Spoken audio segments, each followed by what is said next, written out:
Hey there, it's Leona. Welcome to Zen Mindfulness Shodo. Today, we're gonna practice Shodo meditation while focusing on the Hiragana character for to. So, let's begin our beautiful journey together. When you write a character, imagine a square about the size of the character that you are gonna write like this. First, I'm gonna write it. Then I'm gonna explain the points and tips for writing the character beautifully in detail.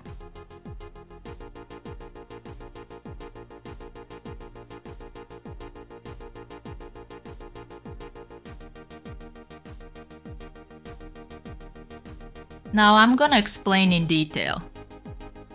The first stroke starts from a point slightly higher than the center point of the top left square, around here. It's drawn at about a 60-degree angle. To put it extremely, this stroke is a line curving to the right like this, and moves downward to the right until it reaches the middle horizontal line. Then, with this kind of pen movement, it goes upward to the right from the end point of the first stroke. The second stroke starts at about the same height as the starting point of the first stroke, with the middle vertical line positioned roughly in the middle between the starting points of the first and second strokes.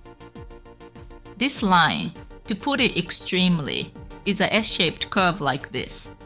It starts from curving downward until it touches the end point of the first stroke, or slightly higher, and then gradually curves upward, or to the left, while moving downward to the left. The angle is about connecting with the end point of the first stroke along the way. Then it gradually curves to the right as it turns right.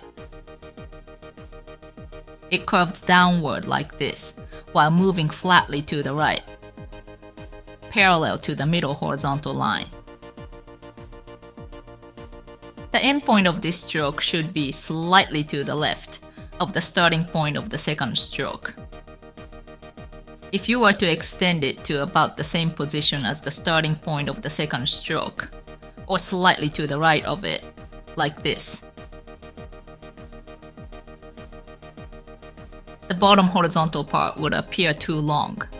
So, I think it's best to aim for a point just slightly to the left of the starting point of the second stroke. Another point to note is that if this turning point is too rounded like this, it looks a bit like a rounded character. On the other hand, if it turns sharply like this,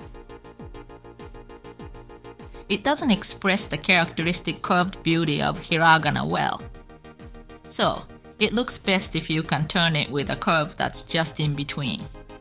Not too rounded, but not too angular either. Also, regarding this final horizontal part, some people might write it slanting upwards or downwards like this.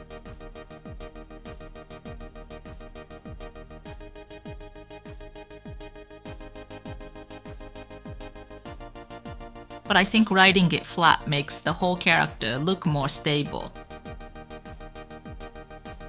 For the height, if you turn to the right at a position where the space above the starting point of the second stroke and the space below the lowest point of the character,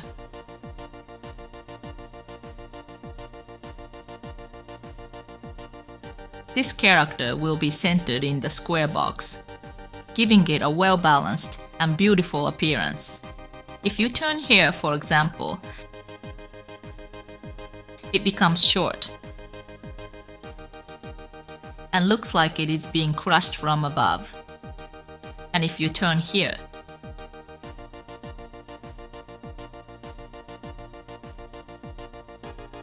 it becomes a long and thin character. So, why not try practicing writing it in a square box like this, and see at which point the turn gives the best balance. The key points for writing Hiragana characters, as explained in the video, are concisely summarized in this book in a similar manner. The book allows you 3 pages to practice each character. It can be purchased on Amazon. See the link in the description. I'm gonna practice one page of this workbook this time, but you're welcome to practice as much as you want. If you're practicing with a pen, I recommend that you place a few pieces of paper under the page that you're writing on, so that the ink doesn't bleed onto the page under it. Alright, let's get started.